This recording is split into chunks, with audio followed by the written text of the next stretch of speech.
Attention, due to the nature of the films discussed, the Civil Gore podcast may contain adult language and themes.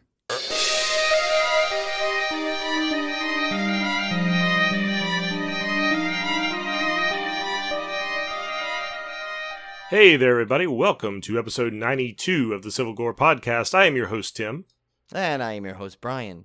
And Tim, I don't know about you, but there's been a flock of birds kind of circling my apartment.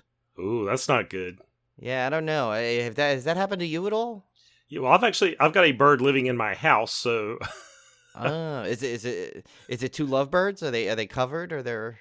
No, he's definitely not a lovebird. Because he doesn't let me get anywhere near him. So.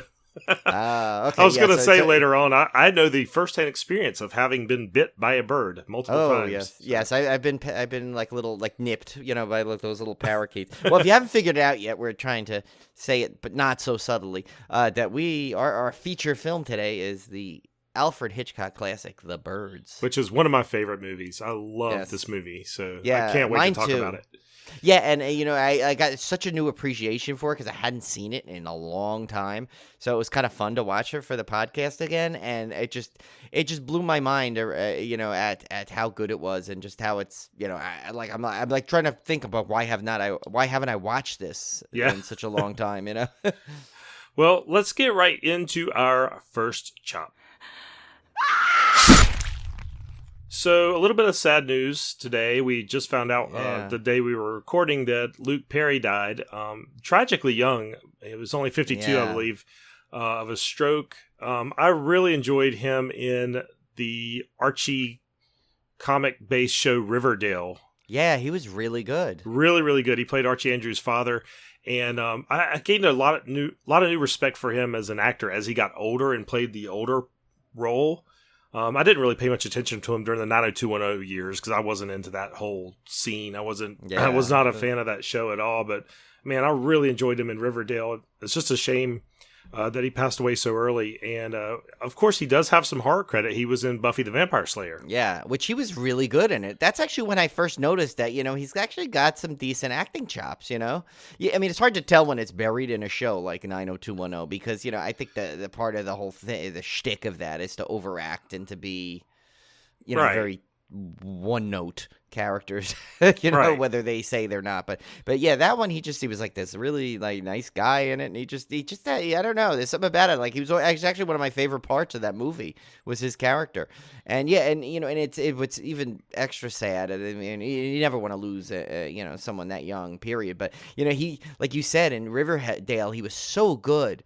And it seemed like he was almost like entering this new phase of his career where it could have led to probably a lot of other things. And it's sad, especially because he's like one of those people that kind of that we grew up with around the same age as us almost, a little older, but right. Yeah. It's still hard when you lose somebody that's kind of close to your age. Yeah. And especially so suddenly like that. That's just a real tragedy. Yeah, because when I heard about, that he had the stroke and, he's in the hospital, and, I'm like, well, he's a young guy. He should be able to fight through it. And so I was kind of shocked when I heard today that he didn't. Yeah. So it remains to be seen what they'll do with Riverdale, how they'll write him out of the show. But that's just a shame because I really, really like that series. If you guys haven't watched it, it does have a little bit of horror adjacency, I would say. It's got especially the first season. Yeah, the first season's about a murder mystery, and there's definitely some creepy imagery and stuff in it. So, and then of course you got the Sabrina the Teenage Witch angle.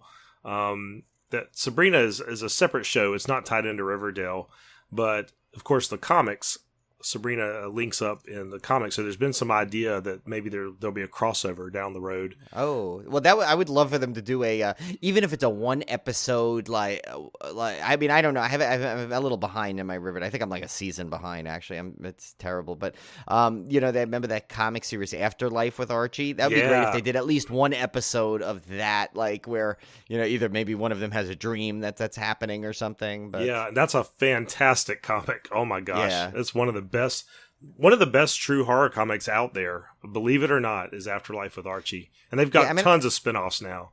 Yeah, and I grew up with Archie. I mean, Archie was my comic that I would pretty much always have those Archie digests. That was my comic where I'd sit, when I was sick. I would come, my parents would go out and get me a few Archies. I mean, I know we kind of went way off topic here, but it just, it was like one of those things. And so that Riverdale show was pretty cool. I mean, there was rumors years ago of a full Archie movie that was supposed to be out. And I'm not talking about that TV movie that was out. I don't know if you remember that. I remember that one. Yeah, that was actually kind of funny. I like that movie, but that wasn't. There was supposed to be I remember that at one point it was Corey Haim. That's how long we're going back, where he was supposed to be Archie. So that was like years ago. But I thought I liked the cast of it, and and I did find out actually today another interesting connection to with the Riverdale that apparently. Oh my God, Lily Reinhart, who plays Betty on the show, is apparently a big Art the Clown fan. Oh, really? I heard that on Talk Is Jericho. Yeah, which by the way, it's a great podcast hosted by Chris Jericho, and he had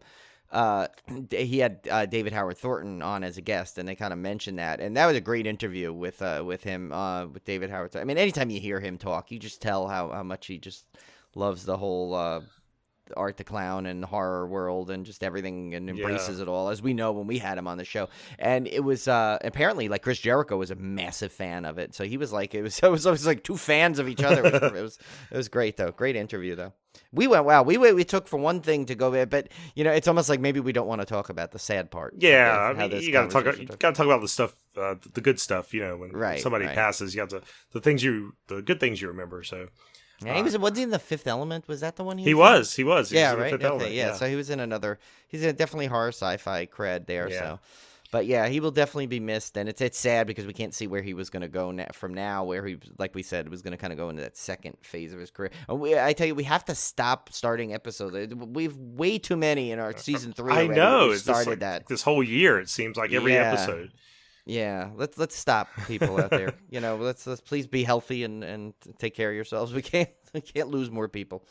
Oh, well, Brian, in brighter news, tell us about your trip to this brief beer trip report. I want to hear about. Yeah, well, so I figured I had to tie into it. The rest was more of just like a little family trip. Julie and I went to visit my mom and stepdad. They have a place out in West Palm Beach.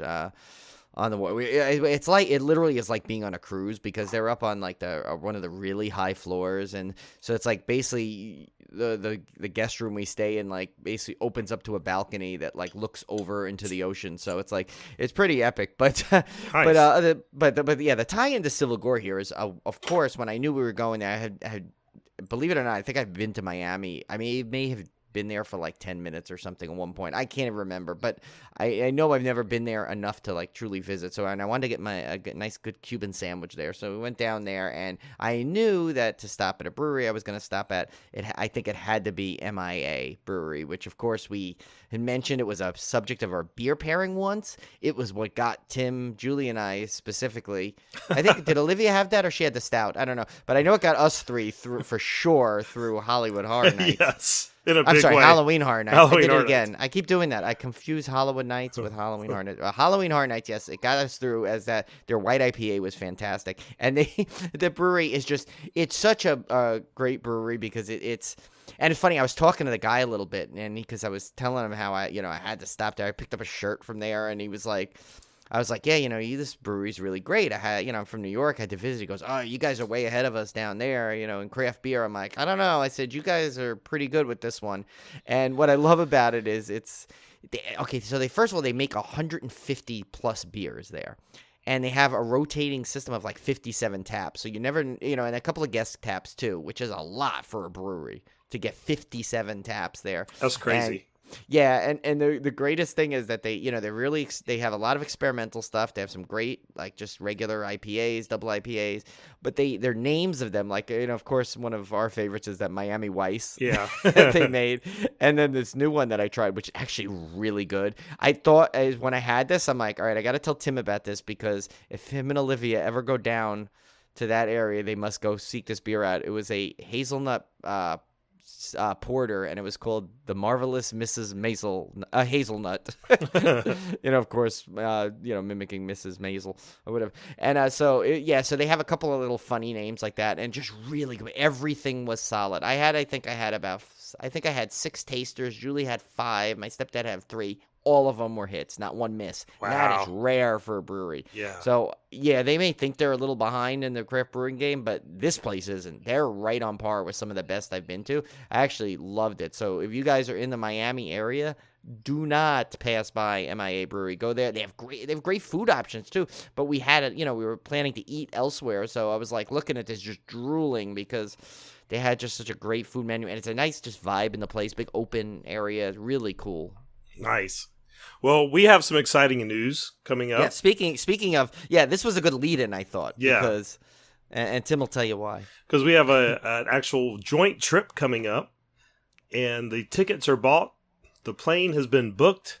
It is happening for sure this time. I know we've threatened in the past to attend and the hotel has been reserved. Yeah, I mean, we got everything. I know we've threatened in the past to do a horror convention together, and it's just never come about, but somehow this one just kind of fell into our laps. We just decided to make it happen. We will be at New Jersey Horror Con in Atlantic City the last weekend of March, I believe, right? Yes. So anyone else who's listening that's going there, definitely will probably be sporting some sort of Civil Gore paraphernalia, so we'll stand out like, I guess, I don't know about sore thumb, because everyone's got shirts there. But if you see 2 guys walking around in Civil Gore shirts, so be sure to come up and say hi. Most likely it's us, yeah.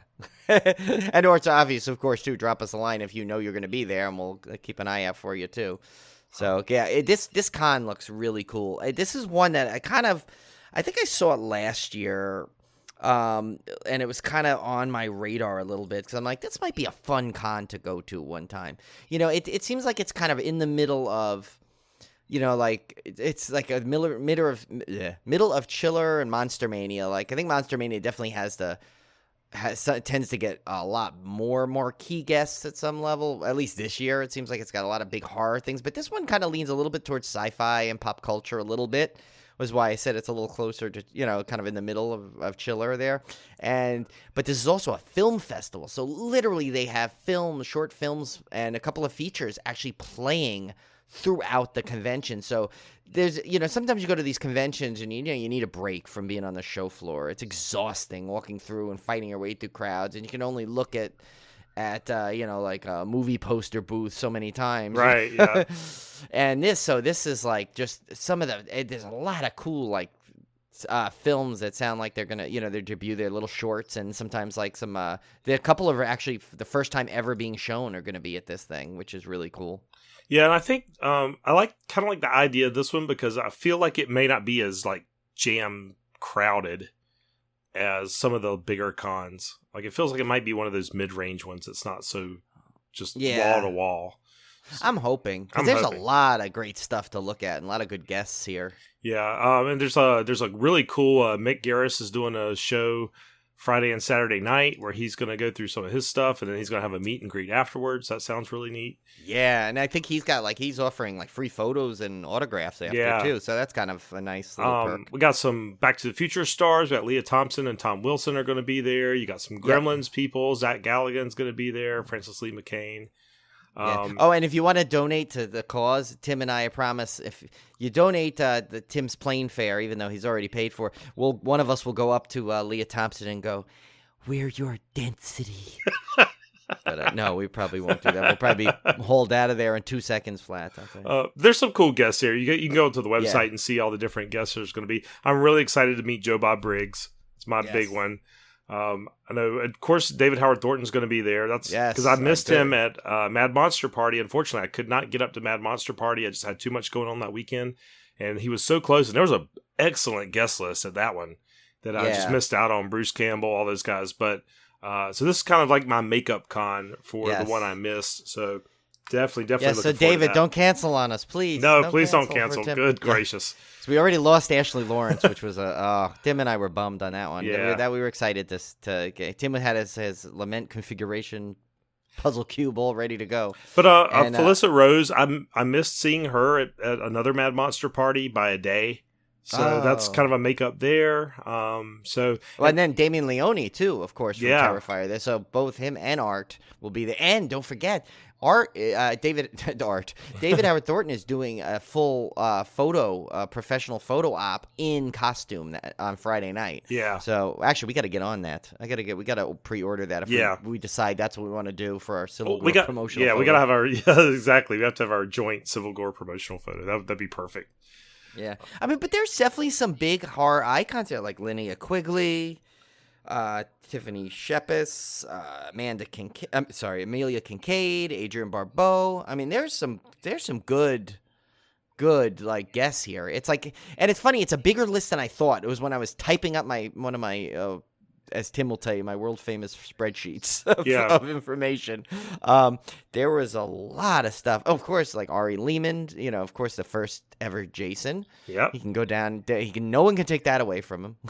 And probably the guy that gave me one of the biggest jump scares in horror history was that Jason jumping out of the water when I first saw it when I was, 13 years old, 12 years old, whatever. So it's like Tim could really face his jump scare like head on. This will be exciting. And of course, there's something I'm quite excited about because, as you know, for listeners of the show, and actually not only this show but of now theme park families at Coaster Radio, the John Kassir, the real voice of the Crypt Keeper, is going to be there, and he's actually hosting a karaoke night on Saturday night. But he'll also be there as a guest. And as you know, that's one of my voices. I think that's one of my claim to fame voices, actually, that I do. So it'll be kind of fun to see. Let's see if I can get enough. I might need some liquid courage for this one, but if I go up and tell him that and see if he'll see what he thinks of it.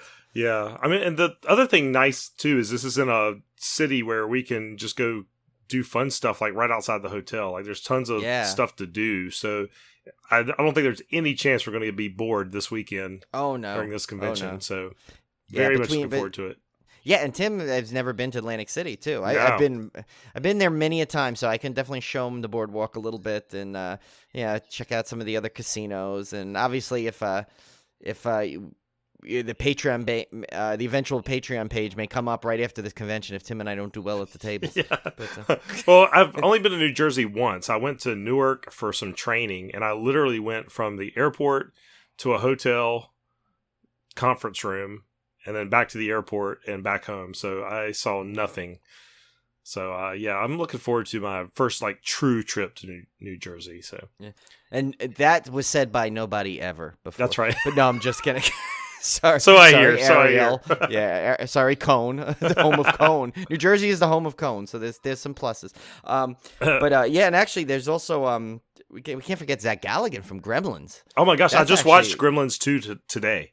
I had not seen Gremlins 2 in so long, and I remember watching it when I was younger and being disappointed in it because it does not fit the tone of the first movie, but it's actually surprisingly entertaining. When I watch it stands on its own. It does. I mean, it's complete. You have to go in knowing it's completely different. It's more of a comedy.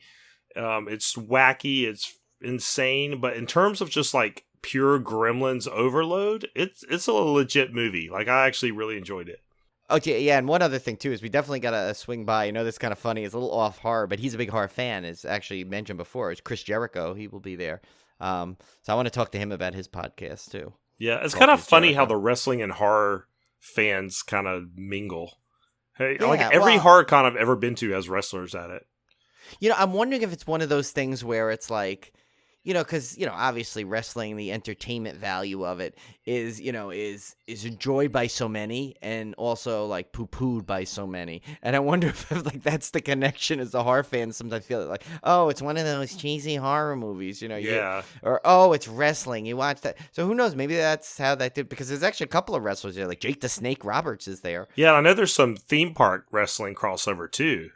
Yeah, right. Yeah. So, actually, one time Bam Bam Bigelow was at Great Adventure when I was there once. I think, what's his name from Holiday World?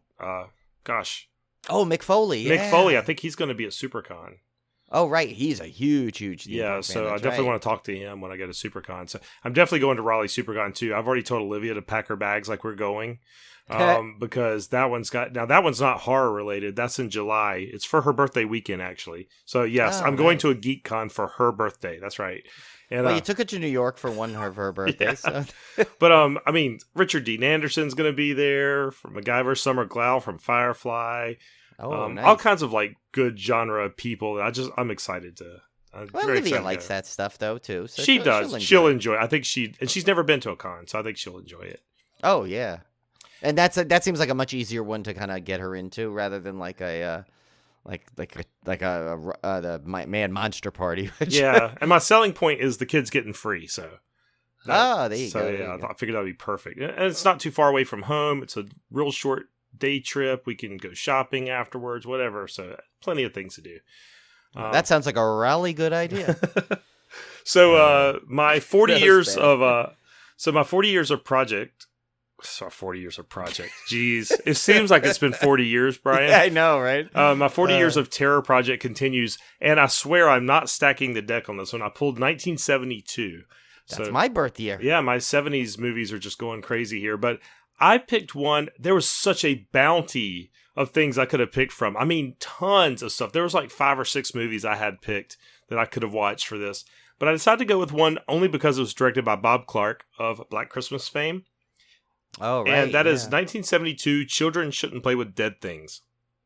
I'd never seen this one. I'd heard of it, of course, especially because of the title.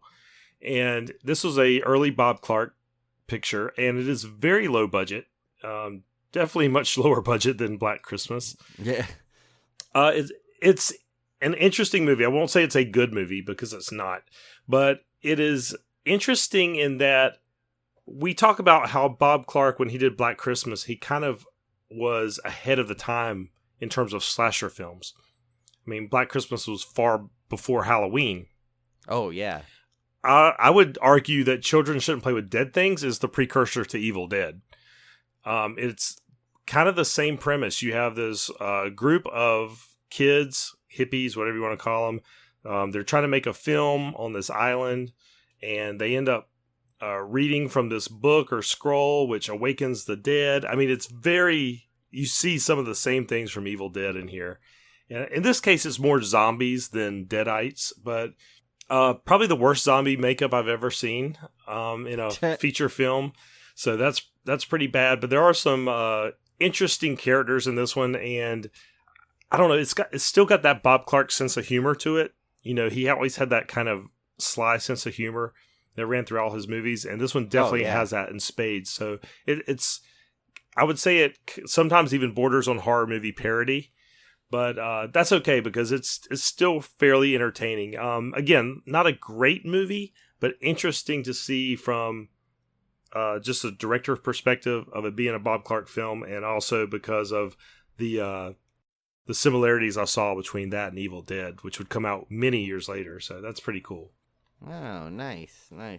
Well, my project is still going along. I would hope to double up, but I did finish. I finished the last disc in this set, which was basically the completion of season 1 of my Twilight Zone project. Nice. This was a weird batch. It had a lot. I want to say it had a lot of like those lesson-y ones, where it's like there's a moral lesson. Right, but you know what? It's still, the way I look at it is like there really is no bad Twilight Zones.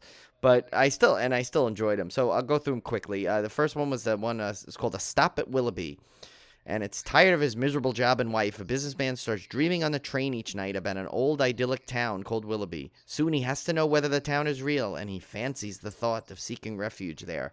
So just to give you the message in this one, there's a spoiler alert, so if you haven't seen it or you want to watch it, but I mean, so basically he, every time he goes on this train, he's more and more appealing to this town, and he decides that, because his real life is getting more frustrated, so he decides the next time he sees this town, he's going to get off, and so he does, and he gets off at the town, and then they eventually cut to this to the train conductor showing that he literally jumped off the train to suicide. Yeah. So it was kind of like it was a little dark. Yeah, it turned dark pretty quickly. But the next one this one was kind of funny, but it was kind of like one of those like, oh, you do be careful what you ask for kind of ones. It was called The Chaser. And it's a young man obsessed with winning over an uninterested beauty. He gets more than he bargained for when he buys a love potion to gain her affection. Not her infection. No, she did not have an infection. At least I didn't know. I hope not. But yeah, it is just one of those ones where he gets the thing, and basically that she almost loves him so much that it's to the point of where it's driving him crazy. Where she's like, just so like, oh, did you like that? He's like, yeah. He goes, did you like that?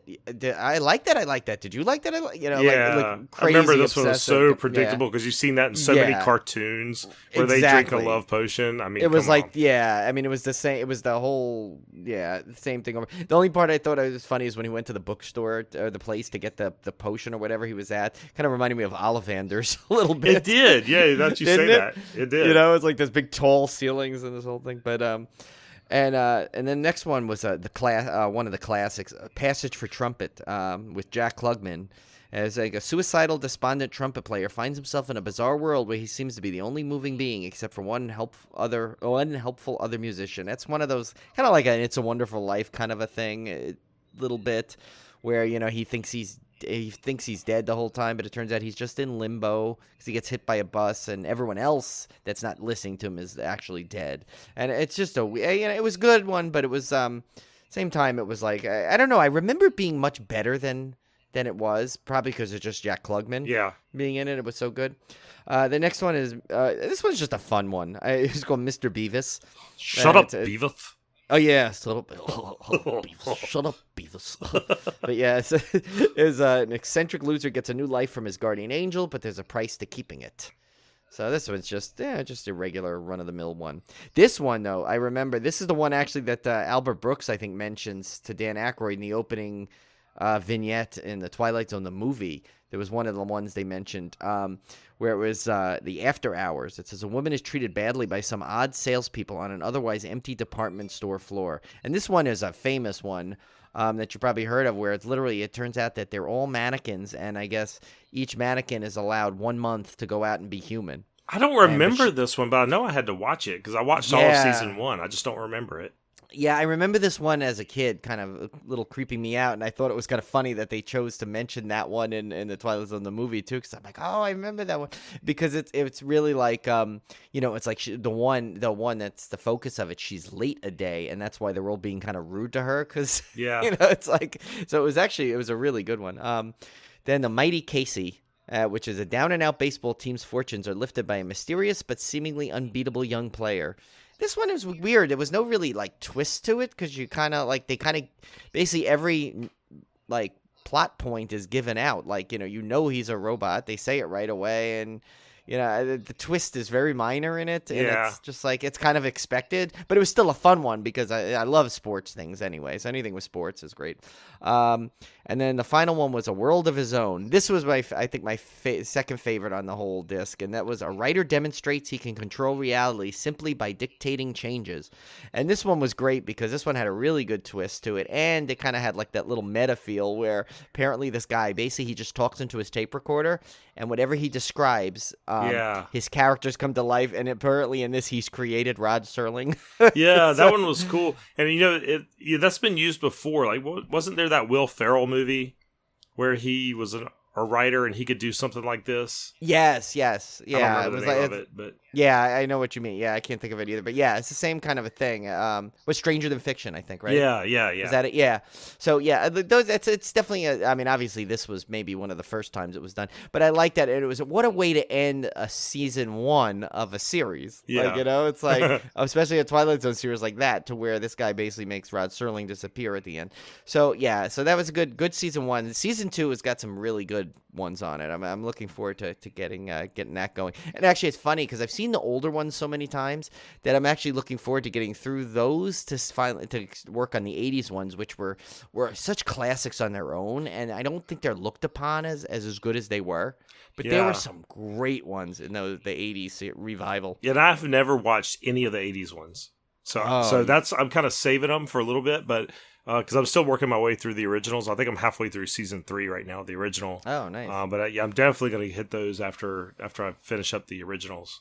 Yeah, I'll tell you, there was one that I remember the opening episode of the 80s one, like it literally gave me a nightmare, one of them. So it's like they were real, some of them were really scary. Nice. So So we got some more news here for Shudder. Actually, two big Shudder pieces of news.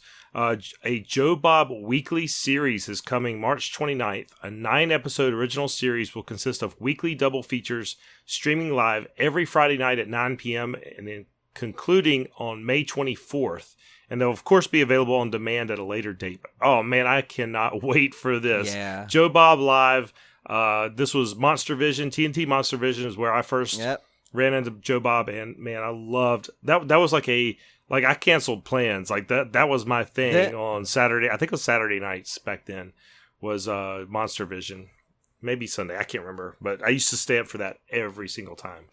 Yeah, those were great, and that's great to see like that. It's so funny that one special of his on Shudder just launched like more specials and now a series so fast. Oh my gosh. gosh. It was like they jumped on they did exactly what you should do. You know that strike while the iron is hot. They took that to the letter. Yeah, and it's like Joe Bob is back better than ever, and good for him. Good for him. Yeah, did you see his funny promo where everyone started panicking because he did that joke where he goes, starring Joe Bob Briggs, directed by Joe Bob Briggs, and this whole thing he said, and then in the rolling credits it was showing more, and it said, as the new mail girl, Joe Bob Briggs, and everyone started tweeting him, ask him, and he had to actually tweet out, no, I am not the new mail girl, Darcy is back. Of course, Darcy's great when she comes on. So, so it was kind of funny he had to do that. Oh, that's funny. But, this will be fun. I can't wait for this. Another fun one is the trailer for Critters, A New Binge, has dropped. This one starts on March 21st, exclusively on Shudder, and Dee Wallace is rumored to reprise her role from the original. And let me tell you, guys, if you do not have Shudder by now, with all this kind of stuff coming out, I mean, you've got to jump on it because there is such good stuff. I mean, what a month. They've reached that tipping point that Netflix reached, where they went from a platform that just shows old movies to a platform that now produces content, and all their content is good. Like all their original stuff that they do, like almost everything I've watched that has been like an exclusive or an original Shudder thing has been awesome. Oh yeah. So and even that show I just started watching with the real True Horror. Yeah. That one that we were talking about off, just on through text. Julie and I watched a couple of the episodes, and some of those are super creepy. Some of the best reenactment shows I've ever seen. I don't even know if that was produced for Shudder or just they took it on. But whatever it is, they have some great stuff on there, and for the price point, what is it, $6? Yeah, it's like a month? $6 or something ridiculous. So yeah, and I think actually, and I think Kim and Ket, right? Do they have some kind of or they just got Shudder is what it was. Yeah, they just got Shudder. I know for their podcast, so they were like, oh my god, there's so many movies now, and I'm like, oh my god, they have no idea what they're gonna discover on that because I mean, basically our podcast was like almost like so pushed by Shudder in the beginning. Remember, that was like our source, our main source to look for stuff. And I was with it from the beta time, where I mean, I was in it from the very beginning. I had signed up, so I've seen it grow and get better and better. I mean, I was there when it was like half the movies would freeze in the middle of them, and you'd have to restart it. Yeah, so.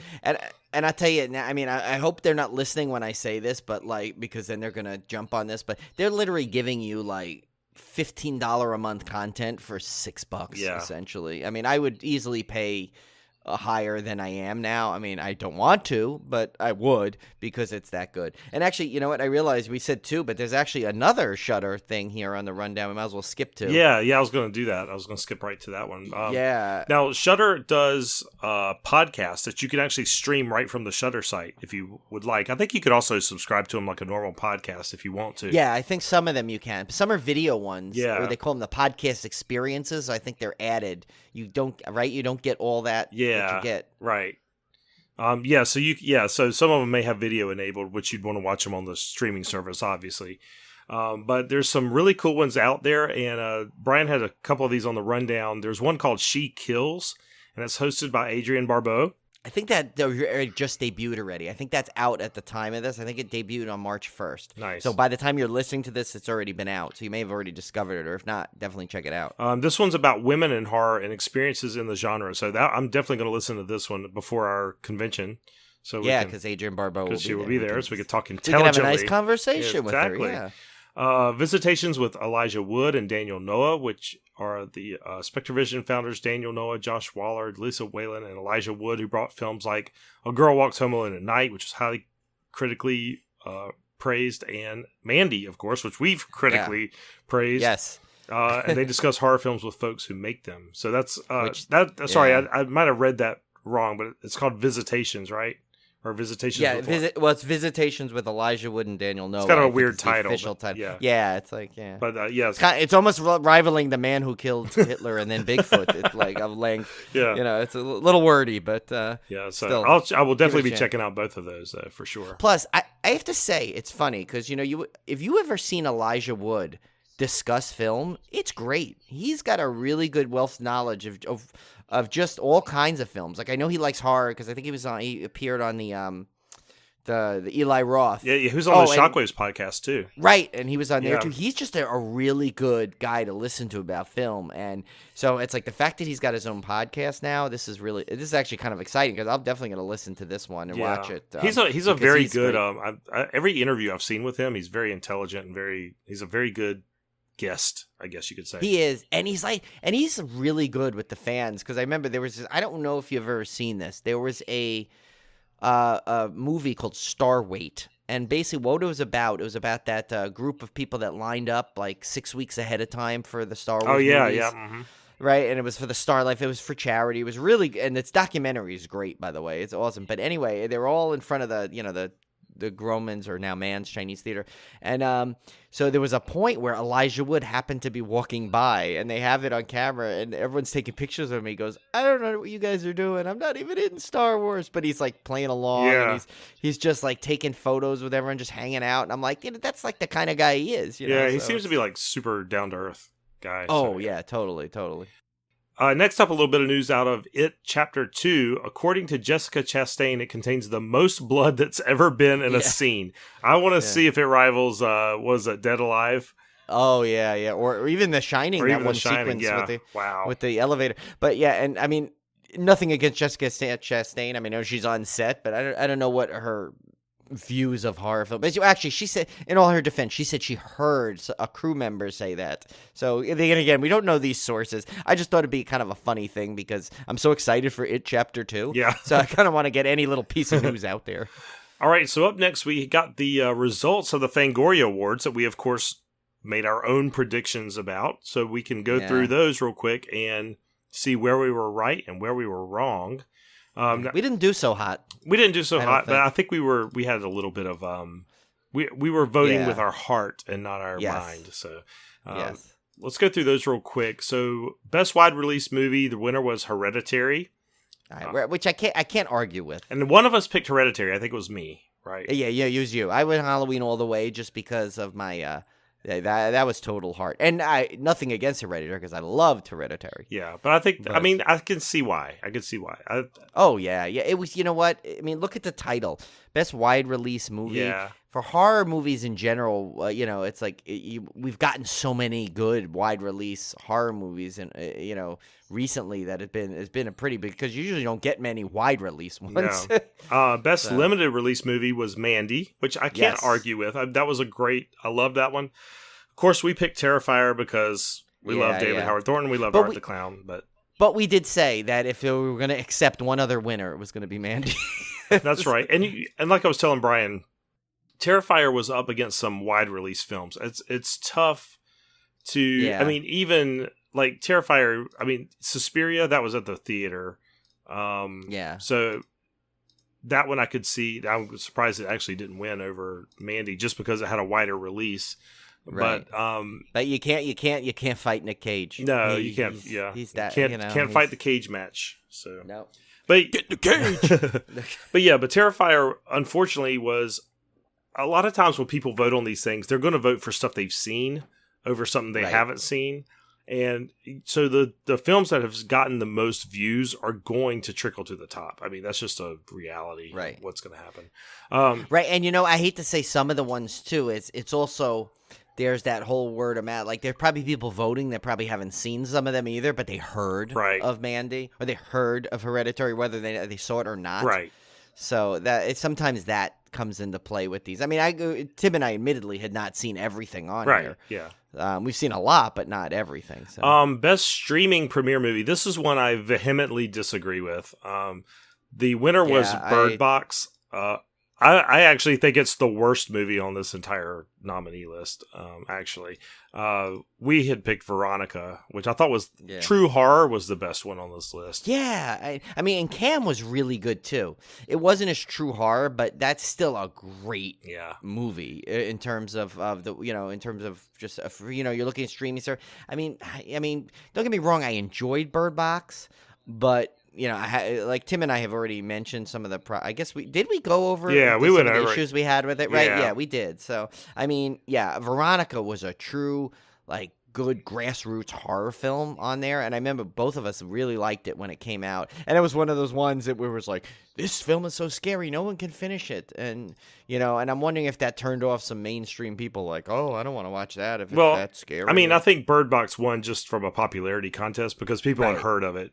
Because it had internet memes and that's Sandra Bullock. Yeah, I mean, and that's the thing, because everybody, Bird Box was so promoted heavily. Veronica had zero promotion essentially, other than that thing on Facebook someone posted. Yeah. Best foreign movie, Terrified. We got this one right, and I think that was the right call. Terrified was a great, fantastic movie. Best first feature, we got Ghost Stories. We were right on this one as well. Really enjoyed that one. And that if you have not seen that definitely go watch that. That one is great. We actually had a bit of a winning streak here, Brian, because we're still hitting them. Best series, Haunting of Hill House, which we also picked. Oh, right. Best actor, Nicolas Cage and Mandy, which we picked. Oh, maybe we did better than I did. thought. Yeah. Now, best actress. I know you persuaded me to go with Jamie Lee Curtis, even though I originally had Toni Collette, who was the winner. I'm giving you credit for this as a right, and just give me the wrong. Okay. Because I went with my heart. I went with the Scream Queen. It's. I mean, and don't get me wrong. I mean, there's no way in any right mind I could argue with this choice because Toni Collette was fantastic and always is. So, best supporting actor, Alex Wolff for Hereditary was the winner. We had chosen, of course, David Howard Thornton, though I would argue he's not a supporting actor in that movie. But you know what? I mean, he's not. He makes that movie. Right. That is his movie. It is, Art the Clown's character was... I mean, granted, the original actor, Mike Giannelli, played it in All Hallows Eve, but everyone knows that David Howard Thornton in this just took it to new heights. Yeah. And it made the movie. So, yes, granted, I mean, he was in the supporting actor category, and what's so great about it, he didn't say a word in the film. So all his greatness came from just his miming and his expressions and his actions. So, you know what? There's, I mean, this is the one that annoyed me, actually. And I'm not taking away anything from Alex Wolff. I mean, he had a good performance, but I'm sorry. This one, I think David Howard Thornton was robbed. And I know that you say we're biased because he's a friend of our show and he's a great guy and we love Art the Clown so much. But I'm sorry. If you look at the two performances, that's what he did was way more challenging and definitely more deserving of the accolades. Yeah, I agree. Best supporting actress, Tilda Swinton and Suspiria. Again, this one almost to me seems like a name recognition win because everybody knows who Tilda Swinton is, and she's known for being this androgynous, fantastic character actor, whatever. But I love it. The one time we go with the Hereditary pick, we lose. Yeah, of course. Thanks, Millie Shapiro. Best director, Ari Aster for Hereditary. I can see that since it got the best movie. We went with Panos Cosmatos for Mandy, not only because of his directing, but also because of his name. Yes, we do love Panos Cosmatos. That is the name of the year. If there was a category that would win. But okay, I got something to say about this one. Now, granted, I am not taking anything away from Ari Aster because Hereditary is great, but. There's something, if you watch Mandy, there's something just so mesmerizing. And I think a lot of it has to do with, with the, it had, the way they performed it, that almost like sleepy quality in the beginning turned into all out craziness. a good director can lead, you know, of course, can lead that to that, and that was such a good. That's a tough call because I can see that argument because Mandy was just so out there, but then I can also see the other argument, which is Ari Aster had a very he didn't have those tricks to rely on, like the dream world visuals or the crazy Nicolas Cage. I mean, he had to make all this work with just that's a good asset to have. The crazy Nicolas Cage is like that's like the ace in your pocket, up your sleeve. You know? I mean, I can kind of see the other argument, whereas Ari Aster had to do this without Nicolas Cage. You know, basically, he didn't have any aces in the hole for this, and he had to make a very tension-filled movie, which he did. Oh my God, I don't think I've been that riveted in a movie in forever. Yeah. So I mean, I still my heart. Oh yeah, my heart says Mandy, but here's the thing. This is one category probably out of all the ones I've seen where anyone could have won and it would have been okay. Yeah. Because you got John Krasinski in A Quiet Place, which was great. Revenge, which is still to me still good, one of the best films I've seen in a year in the horror genre. It was so well done. It's just so gritty and you know, it's like. I mean, it's just, and that, talk about that blooded in a scene. The end of that, I don't know. We gotta see if it too captures that. But that was another great one, and that is another one where it like, you know, it's just, you know, this was a tough category. I think this was probably the toughest out of all of them. Yeah. Best screenplay, we got Ari Aster for Hereditary, which I can't argue with that one. Again. You know, did we pick that one? We picked it. Yeah. Oh, we got that one right. Okay, so all right, so we did get one Hereditary pick right. Best score, Johan Johansson for Mandy. We got that one right.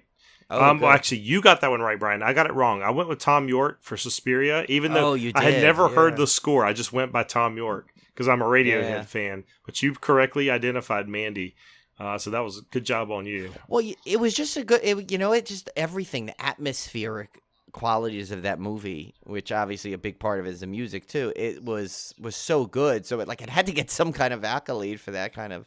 And there wasn't a cinematography category in the Chainsaw Awards. I think they should add that. They should. I mean, I know horror tends to, you know, maybe it didn't, you know, maybe like the old, you know, the 80s, the horror was all slashers and stuff like that. So the atmospheric qualities of weren't as present as they are now, which. Really, it does. Fangoria, if you're listening, maybe add that next year. Best makeup effects, we got Mark Coulier for Suspiria. We had picked Damien Leone for Terrifier, but I don't know. I had not seen Suspiria, so I don't know. But think about it. That guy directed and did all the makeup and effects for his own movie. That's got to get some points. I tell you. Best creature effects went to Sierra Russell and Josh Russell for The Ritual. We picked Puppet Master just because it was Puppet Master. The Ritual I can't argue with. The Ritual had a really cool creature. I mean, I'm not disappointed in that win. Yeah. And then finally, the best kill. This was a write-in vote, so I didn't really expect ours to win. We had picked the Split from Terrifier.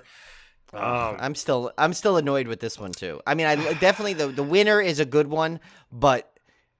And you know what? It even got me angrier today because I was listening to that kill. They were talking about that kill and how they went into doing it on the Talk is Jericho podcast.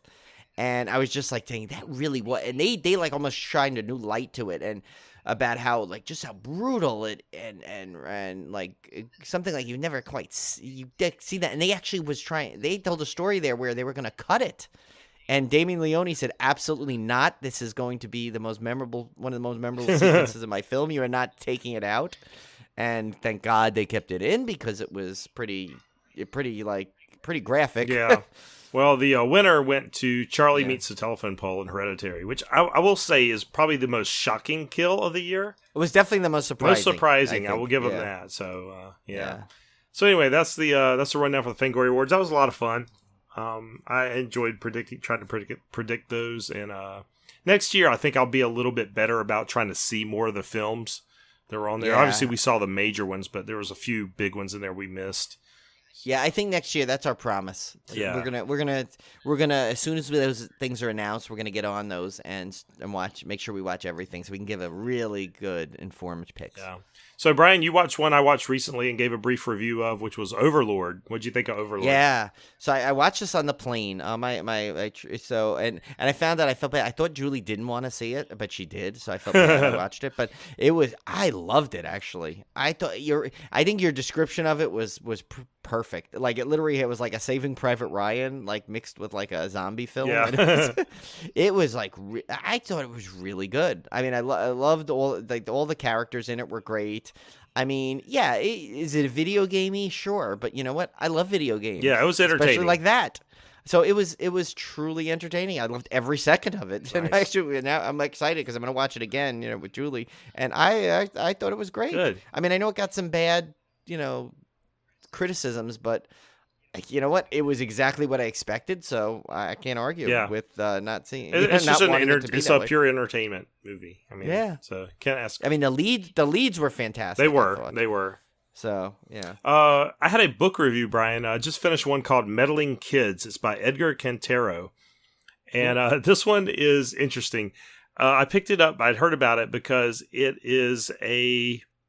I'm trying to figure out how to describe this because it's, as you might guess from the title, there are a lot of Scooby-Doo references. I was going to say, it's got, what is this, like a real life Scooby-Doo? Very similar. So it involves a group of former teenage sleuths and their dog, 2 women and 2 guys in this case.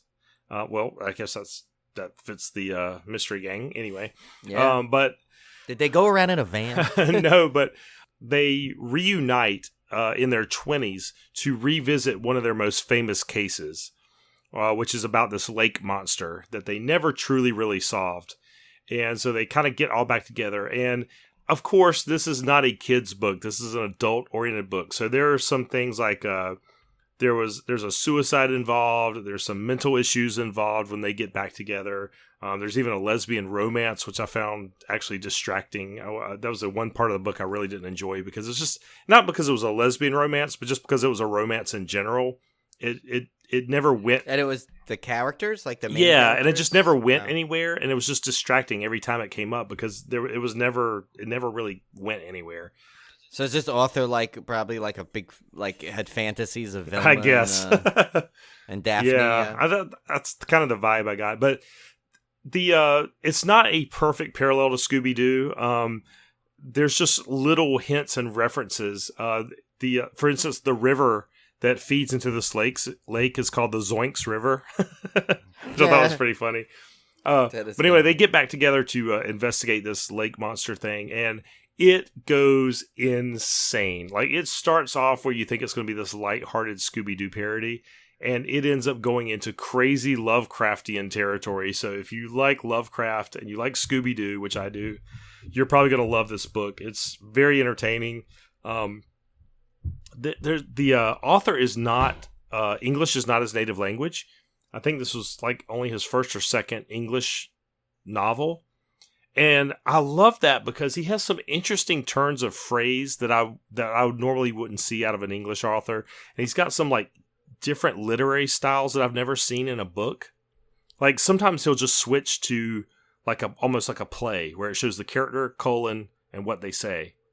Versus saying, oh, Jane said blah, blah, blah, blah, and Bob said blah, blah, blah, blah, blah. He'll just switch to like this playwright format right in the middle of the chapter. It's kind of interesting. I actually thought it was pretty cool. So. Did you mention that before? Because that's something about that sounds familiar. I may have mentioned picking it up or something, but I read through this one like really quick. I don't usually read books this quick, but this one kind of just captivated me. So if you have a chance, pick it up. It's Meddling Kids by Edgar Cantero. And so finally, our final thing on the rundown is Friday the 13th. The game is coming to the Switch, so you can introduce your kids to Jason. Yeah, who would have thought we'd ever have news on that game ever I know. again? Yeah. But yeah, it's coming to the Switch. Yeah. That's nice. All right, guys. Well, not a big dismemberment this week, but some few cool titles on here, and especially one I'm looking forward to Brian guessing on. These are the Blu-ray releases for March 12th, 2019, our dismemberment. Wait, no, please, God, no, don't cut off Okay, so briefly, I think, Brian, we do owe an explanation for last week. So, of course, you were on vacation, and we had a show, a mini show. It was only like about 15 minutes of Steve Cohen was going to come on and tell us about Toy Fair, which we actually recorded this. I actually recorded an entire dismemberment for last week to put on the end of that, or on the beginning of that show. And we had some audio issues, and it just got all jacked up. So we just ended up not releasing it, unfortunately. Yeah. So we could not salvage it. We couldn't salvage it this time. So unfortunately, we did not get to do that, and so we missed out on a dismemberment last week. But I did want to tell you one of the notable releases last week was a Shout Factory Collector's Edition of The Craft. I know that's a not super horror-y, but it's I know it's like a 90s cult classic these days. You know, a lot of people love that movie. I've actually really enjoyed it as well. So if you are in the market for a collector's edition of that film, that's a really good one to pick up. It's got some good features on it, some new commentaries, I believe. Not as packed as normal Shout Factory collector's editions, but for that movie, I think it's a pretty good edition to have. So let's get right to this week. It's the very first one, Brian, and unfortunately I had to pick this one because the other ones were just too easy to guess. So I figured there's no way you're going to guess this one. The film is called Kolobos.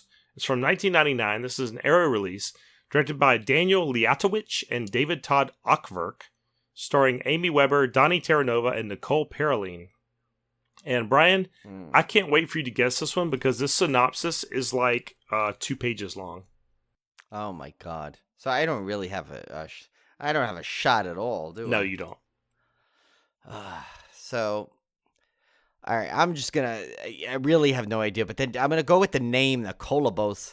Sounds like some weird demon kind of name, so I'm just assuming it's a bunch of stupid kids, like awake a demon. That's my guess. I know that's not as exciting as my past ones, but where am I? I didn't even have a clue on this one. It's not even like the Kobolobos on a stormy night. I can't even have I don't even have the atmosphere of this movie. All right, so are you ready for this synopsis? Do you have a drink? Because you're gonna need one. I just finished it. And I tell you, you can tell my voice is still shot. By the way. Yeah. Your dulcety tones are not quite as dulcet as usual. So here we go. I'm gonna try to attempt to get through this without coughing. And this is the actual synopsis. I mean, how pretentious the movie studio did this synopsis, and like this is like, I'm like, come on, guys, really? All right, I'm gonna do this in my best detective voice. Night. Rain splatters the city. A young couple out for a drive take a shortcut through a deserted alley and make a gruesome discovery. A girl, savagely slashed and battered, lies in a pool of her own blood. As the girl loses consciousness, she utters one word of explanation. Kolobos. I knew that one was coming. Flashback to 36 hours earlier. Down on her luck artist, Kyra Mitchell has just landed a dream job. A 3-month gig as a lab rat in an anthropology-related experimental film. In exchange, she doesn't have high dreams. Come on. Yeah, apparently. In exchange, she gets free food and lodging in a fully furnished mountain resort. Again, this is her dream job, by the way. Wow. She gets paid in food. And resort fees, I guess, are waived.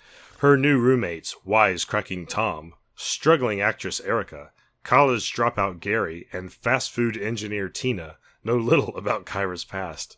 She allows... Wait a minute. Can I don't want to stop, but what is a fast food engineer? It's a polite way of saying you work in the fast food industry. Okay, all right. She allows them to see her artwork, dark, disturbing pieces, but tells them nothing about her inspiration, a faceless man who haunts her in nightmares and waking dreams.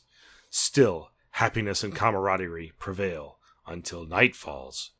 On her way to grab a soda in the kitchen, Tina walks into a deadly booby trap. When her... Wait, are you sure you're not reading the script? What's going on? I feel like I've seen half the movie already. When her horrified roommates try to get help, the house locks down, trapping them inside. The surviving roommates race against time to find a way out, all the while being stalked by a faceless killer who Kyra fears may have been more than just a figment of her imagination. That's ridiculous. That actually makes me. Usually, your dismemberments makes me want to watch these movies. This one, I kind of don't want to watch. You've already watched it in your head. Yeah, I pretty much have seen it. Except I have this vision. I probably have much more grander aspirations than this movie ever reached because I picture this faceless guy as is like the same kind of John Kramer character where he's like Colobos, or something. But it's probably not even that to that level. I keep seeing right? the Madonna character from Dick Tracy. The blank. He just rips it off and it's Madonna. Yeah, and in this case, it's probably nobody we know. But This one has some cool special features, though. A new 2K restoration, an audio commentary with co-writers and co-directors Daniel Liatowicz and David Todd Uckwerk, Real World Massacre, The Making of Kolobos, a brand new featurette, Face to Faceless, a brand new interview with faceless actor Ilya Volok, Slice and Dice, the music of Kolobos, a brand new interview with composer William Kidd, a behind-the-scenes image gallery, a Super 8 short film with Daniel Liatowicz with commentary, original trailer, and for the first pressing only, a fully illustrated collector's booklet with new writing on the film by Philip Escott. So probably the first pressing will still be available 12 Probably. years from now. No, I'm sorry. This is terrible. We're like bashing this thing. You're right, though. It is a pretentious way to give that summary. Speaking of that, you know what? When you first said it with the face of thing, did you ever read that thing I sent you with that Momo? Yeah. Like, oh, my bird God. Girl Yeah, face? How creepy is our that? school sent out a warning about it. I'm like, come on, guys. Really? Seriously. Is it like what is it, like a Slender Man thing, right? Yeah, it's like a viral thing. It's based off of... But I will say that's damn creepy, that face. It's creepy. It's a Japanese sculpture. You can go look at the actual sculpture. There's a real It's a thing real of that? sculpture, yeah. That's what it is. But if you start looking at it long enough, you realize it's kind of silly looking, but... It's silly, but still at the same time, I felt like if it moved, I would not like it. The next one up is called Man's Best Friend from 1993. Released by Shout Factory, directed by John LaFia. Listen to this cast, though. Ally Sheedy, Lance Henriksen, and Robert Costanzo. I kind of want to watch this now. I love Ally Sheedy. I've seen this. I've seen this back in the day. Yeah, this was like I think an Ally Sheedy attempted Cujo vehicle. Yeah. A dog turns from man's best friend into man's worst nightmare as he attacks everything that moves. Say a new 2K remaster, a new audio commentary with writer-director John LaFia, and a theatrical trailer, teaser trailer, and TV spots. So. Do you remember when Robert Costanzo was in that Sewer Shark game for Sega CD? Yeah, I had that. He was like the boss. Oh, my God. That was great. Next one up is Beyond Atlantis from 1973. This did not look horror to me, but everywhere I looked, it had the horror keyword tagged to it. So I threw it on here. This one's being released by VCI, directed by Eddie Romero, starring Patrick Wayne, John Ashley, and Lee Christian. A band of adventurers invade a native island determined to grab a reported fortune and buried treasure. The islanders are just as determined to keep their sacred treasure. Complications ensue, which I'm sure is an understatement. Yeah. This is this is kind of neat, though. It has a new 2K remaster and the first ever widescreen presentation of the film. Is it really widescreen, or did they just like letterbox maybe, yeah. Full commentary track by filmmaker Howard S. Berger and filmmaker Pinoy film historian Andrew Leavold. Video interviews with John Ashley, Lee Christian, and Sid Haig. Sid Haig's in this, I guess. Is he even in this movie? I don't know. He didn't make the three. I know. How is he not like any Sid Haig movie should be? He should be in the first three. At least. Original theatrical trailer and original 30 and 60 second TV spots. I actually kind of want to watch this one for some odd reason. Well, Sid Haig is a drawing card right there. But next up is your favorite film, Brian. The Greasy Strangler Special Director's Edition. Is it wrong? I still want it, even though this movie was so bizarro. 2016, released by FilmRise. I don't think we've heard of them before. FilmRise, directed by Jim Hosking, starring Michael St. Michael, Sky Elabar, and Elizabeth DiRazzo. Ronnie runs a disco walking tour with his son Braden. When a sexy woman takes the tour, it begins a competition between father and son for her love. It also signals the arrival of an oily strangler who stalks the streets at night. I actually met this guy, one of these guys at Mad Monster Party. I can't remember who it was. It was one of the guys from this film, but I didn't know the movie, so I didn't really know who he was. Was he really old? I don't remember. Or was he like a younger guy? Like, I want to think he was older, a younger guy. Then you probably met the father in it. Yeah, he's been in some other stuff. I don't remember now. I think about it. I didn't know the movie though, so I just didn't really pay much attention. So I will say this movie seriously must have the most unwanted nudity in any film I've ever seen in my life. Oh, say no more. Yeah, there's just way too much of it, and not any of it that you want. Last but not least, Garden Party Massacre from 2018, released by SGL Entertainment. Directed by Gregory Blair. What are these production companies? These are like new, Yeah, a all lot new of new ones. ones. This one stars Andy Gates, Nicole Bagby, and David Leeper. A gathering of friends goes awry when an uninvited guest appears with a pickaxe and an attitude. I love how those two last things have their own sentences. Yeah, I think this was like more of a horror comedy, I want to say. Yeah, that sounds like it. So It's so funny. Every time I hear garden party, I this is so weird, but I always think of the Walter Matthau and Dennis the Menace when he's like preparing for his like flower and the little garden committee's company. He's like, Martha, where's the GD garden lanterns? But yeah, I don't know why. So that's it for this week. I don't think we have any horror theatrical releases this week.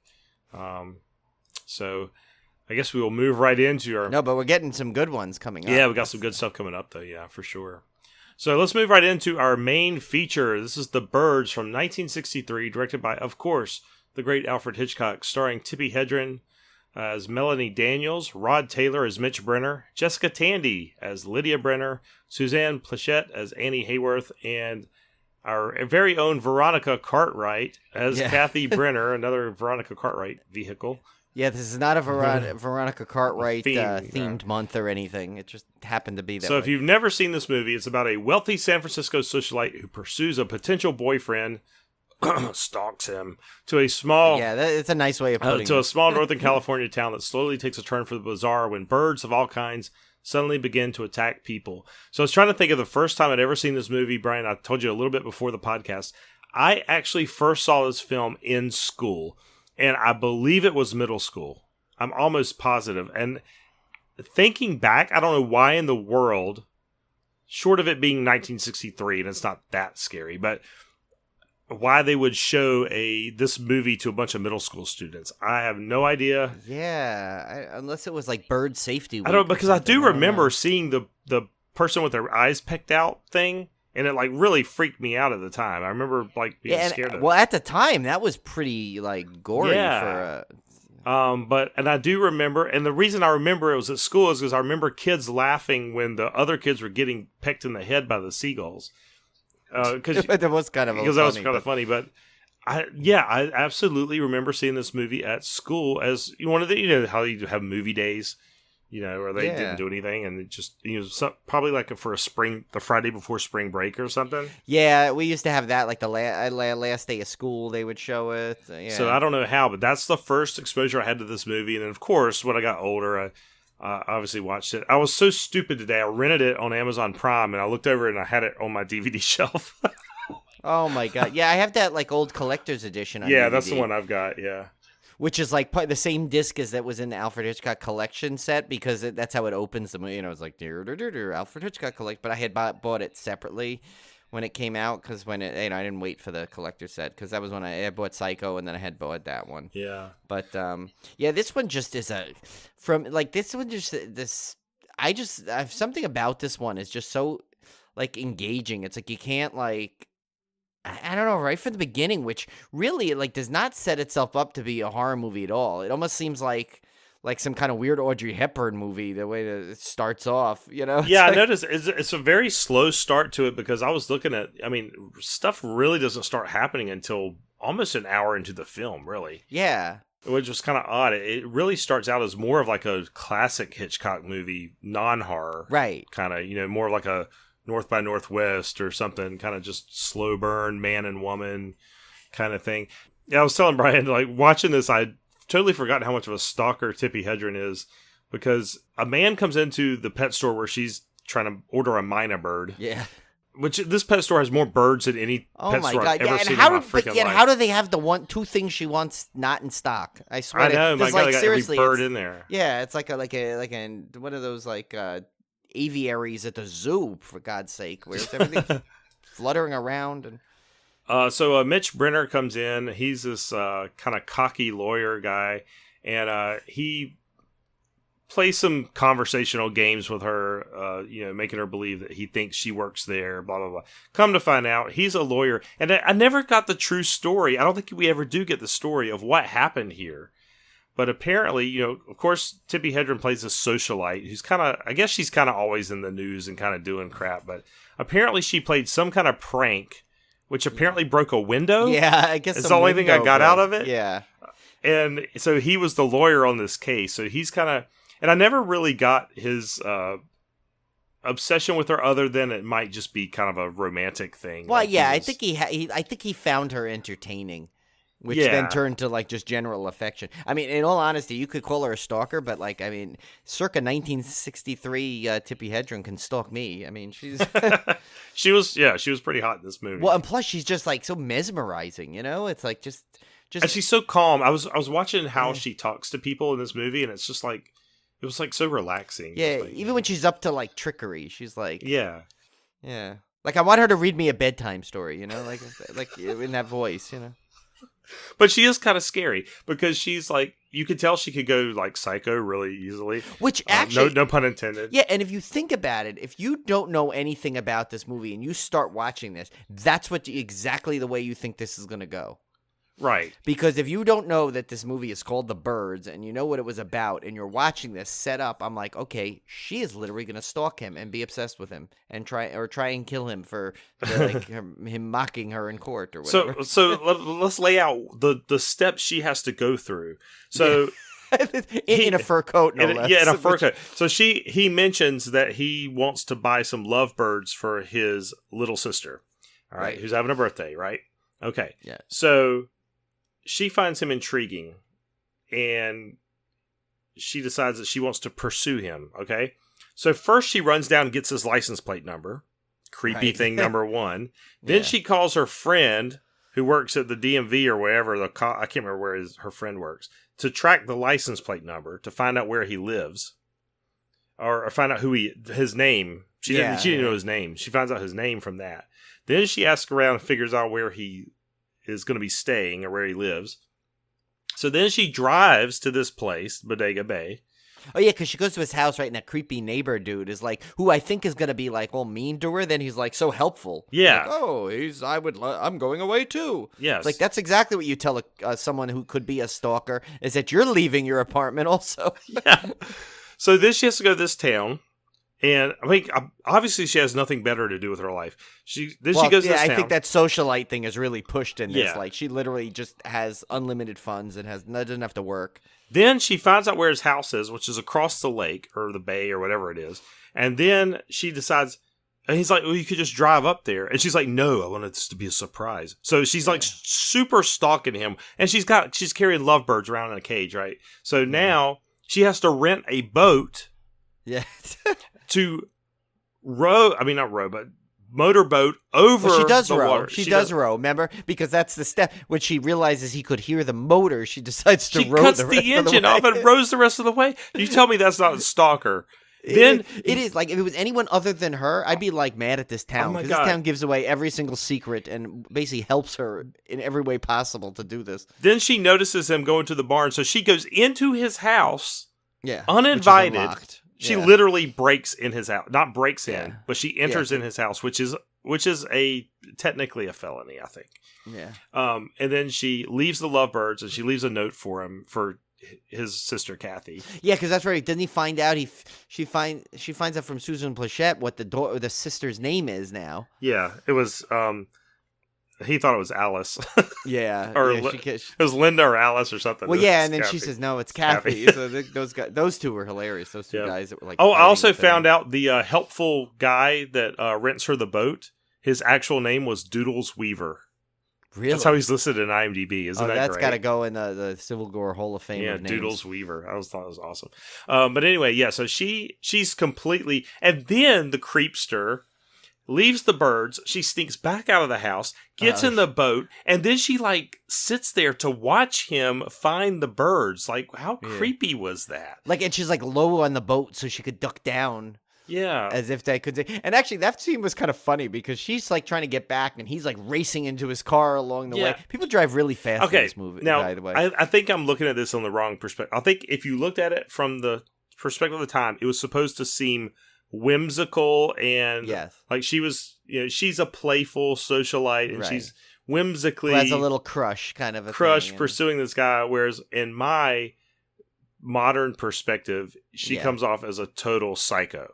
Oh, yeah, and I got to tell you, if you flip this and it's the guy doing this, it becomes a whole nother movie, I have to say. It's a lot more sinister because you hear all these real stories. Yeah. So it's not Oh so my God. whimsical No. if that was the case, you know? But anyway, so And I'm not trying to do that whole double standard. I'm just saying it looks a lot more sinister because of just what the stories you hear now. and I think there's actually, you have to blame Hitchcock a little bit for that suspense, because I noticed there was one sequence. It's actually the sequence where she's left the birds, she's gotten in the boat, and she's trying to get back in the boat and get away before he sees her. And it keeps cutting back to the barn, and then back to Right, her, yeah. and back to the barn, and back to her. And I started getting like kind of panicked, like, oh my! I mean, even though I've seen this movie a dozen times, I felt like, oh my God, is he going to come out and catch her? Like, Yeah. and you start just the way Hitchcock edited this to build that suspense. So he's to blame partially for that feeling of suspense or whatever. Yeah, and I love it. Not once does she either lose her purse or lose a shoe. She's in a or giant her fur coat. Oh my yeah, God. I mean, there's nothing more like weird to see as like a really attractive woman in a fur coat and fancy wear rowing a boat across a bay. Just Well, you know what I kept random. thinking? I was like, she's going to ruin that fur coat. That's all I could think of, was like, she's in this dirty, nasty boat. And she never did. Yeah, but I mean, she would in real life. She never paid for the boat either. I noticed. Have you noticed that? Because she says, "Hi, do you have the boat for me?" Yeah. And she's yes, and she just literally climbs in and like barely takes off before that poor guy could get out. And then she's just off, and then she comes back, and then I you wouldn't never make see her pay. pay, though. I wouldn't make her pay. I wouldn't either, but I'm just saying it's like she's like probably got the most money out of anyone in this film, and yet she doesn't. No wonder why she still has it. She doesn't pay for boats, women like or her don't have birds to or pay. whatever. Yeah. So the first hint we get that something sinister is going to happen is a seagull attacks her as she's coming it back. kind of looks funny too. It just hits her in Just the hits her in head. the head, which I love. I love the Yeah. bird stuff in this movie, obviously. But so she makes it back. Mitch comes to her rescue, and then now we kick off the whole kind of the whole relationship between Mitch and Melanie, who I still like calling her. I like just calling her Tippi Hedren, because that's a much better name than Melanie Daniels. It is. And we start getting sinister goings on in the town as birds start flocking together and attacking. And I think one of the things that was weird about this movie, Brian, is most of these monster swarm movies you see where things attack, it's like one big burst, they attack, and that's the movie. Whereas in this one, they stop for periods of time, which is weird. It was like, it almost made it more scary to me. Yeah, because you don't know when they're going to start again. And it's like, and it's weird because you're like, oh, okay, they have and it kind of also gives like, it's a clever device too, because it kind of, that stopping that builds the tension of them being able to prep, but they're not knowing really what they're prepping for. And, and it also allows different, changes of scenery to really get because listen, like literally, if you think about it, these birds were attacking nonstop, the girl wouldn't have gone to the school. There would, there wouldn't have been the time where she's alone. They wouldn't have had that, been able to set up for the party. Because obviously, if these birds are attacking relentlessly, they're not setting up for an outdoor garden party. Right. Once again, the garden party we set up. But and then we wouldn't have gotten the creepy rendition of Rizzledy Rozzledy. But which will be a theme whether you like it or not for the rest of the time as Civil War. God. But that's another story for another time. But yeah, so it's like it almost like it's a clever device hidden amongst that. I think whether it was intentional. With Hitchcock, I assume it was intentional. Yeah. But it actually makes it actually adds to the pacing of the film, because sometimes you get exhausted when you see those relentless like things like that with one big long. Like I like that they paused and you could catch your breath and set it up, and then it builds up the suspense all over again, so you get repeated moments of that, which sometimes you're right, movies do it in one big shot and then it's over. Yeah, and I will have to say, looking back on this movie or rewatching it again for the podcast, I was really struck by the non-bird stuff. Like, I mean, the whole conversation between her and the school teacher, where the school teacher knows that Mitch is kind of a player and he knows that Tippi has something for him. But she does, she knows the kind of character Mitch is. Like, there's this whole conversation between these two women about what the school teacher knows is going to be some kind of romantic affair because she was there at one time too, where she had the same kind of affair with this guy. Just Yeah. the dialogue and stuff is so good. Yeah, it really is. And you know, the character is very interesting because you never, like, there's only a very subtle hint of, like, a jealousy, but she's still willing to help because she cares about him. She cares about Mitch, and she wants to, she's like, all right, you go try. You're not getting Right. past the mother, but, Yeah. I'm not going to stop you. But You know, she's where kind of traditionally. she's kind of like resigned to her fate. Like, oh, Yeah. it didn't work out, and now I'm stuck here in Bodega Bay. But whatever. If you want to do what you want to do, Yeah. yeah, it was a very interesting character. Yeah, and then and it's kind of tragic because she doesn't make it out of the movie alive, but on top of it all, but it's all because that Rizzledy Razzledy, it was that extra verse cost her everything. But I was trying to think. I was trying to think. Are birds actually scary? I think anything in the large enough numbers is scary. right, Right. yeah. So it could be anything. Well, we've seen Nitholepus. That was rabbits. But Rabbit, yeah, little cuddly bunnies. anything in with there. enough numbers or big Yeah. enough is scary. Right. I have owned birds literally all my life. I've owned 2 cockatiels, which is literally all my life because they live forever. So Yeah. I had 1 cockatiel that lived till 31, and I've Wow. got another cockatiel that is going on 20 right now. And so I've literally been around birds since I was around 9 years old, I think. So I know that I'm not scared of birds from that perspective because I've owned them as pets. Right, but yeah, I've- I did too when I was a kid. So, But I've yeah. also been bitten by birds, and that crap hurts. So I can imagine getting pecked by birds would be a horrible, horrible way to die. right, And especially me and my eye things. Just the thought of that. yeah. Oh, But I was thinking, I was like, there is something kind of inherently creepy about birds because they fly, right, and they're big and they fly, unlike a Right. bug. And they could like dart and strike. and they're kind of reptilian in a Yeah. way. And they screech and make a lot of noise. And so yeah, I could see there's something. There's people that are like truly unsettled by birds. Like Yeah. Well, I've had Sheldon. yeah. I mean, I've had Thank you. people that have come over that were like not very keen on my birds, like Yeah. because they just kind of are nervous around them. Well, think of other bird like the owl, right? It could turn its head all the way around, and they just perch and they don't move and they just stare. That enough will creep you out. It's like- Yeah. I think that if they're moving, I feel a little better. It's the ones that just sit there and like stare because you're like, what are you thinking about? Like, are you trying to peck me out in your head and then gonna come do it like after?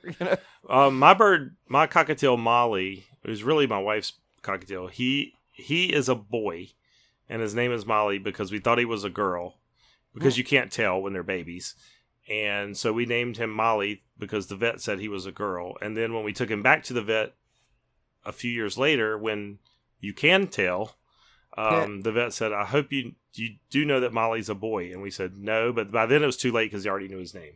Yeah, you can't change a bird's name. So Molly absolutely loves Olivia. She can stick her hand in there and pet his head. She can cup his whole head in her hand and scratch his neck. She can pet him and rub him. If I stick my hand in there, I will draw back one less finger.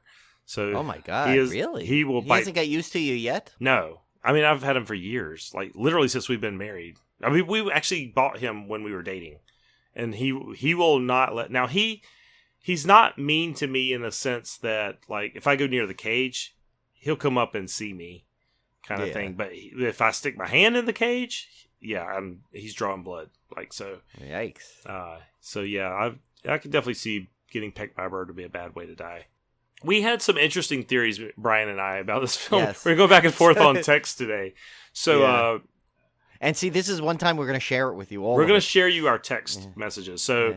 we did notice that little Kathy Brenner, sweet, innocent little Kathy Brenner, unfortunately would grow up to be a crew member on the Nostromo and get killed by an alien. So Brian, yes. tell me your brilliant theory about this. Yeah, so I have managed to blow this secret wide open that there is a shared universe, and I'll explain this. So here it is. It says, so I was thinking about it. What if What about this theory? This is I'm going to read it as I wrote it to Tim. I just wrote, "What about this? What if Jessica Tandy's character met Hume Cronin in a psych ward after fleeing to San Francisco and being traumatized by the events of the film, thus forgetting she had children?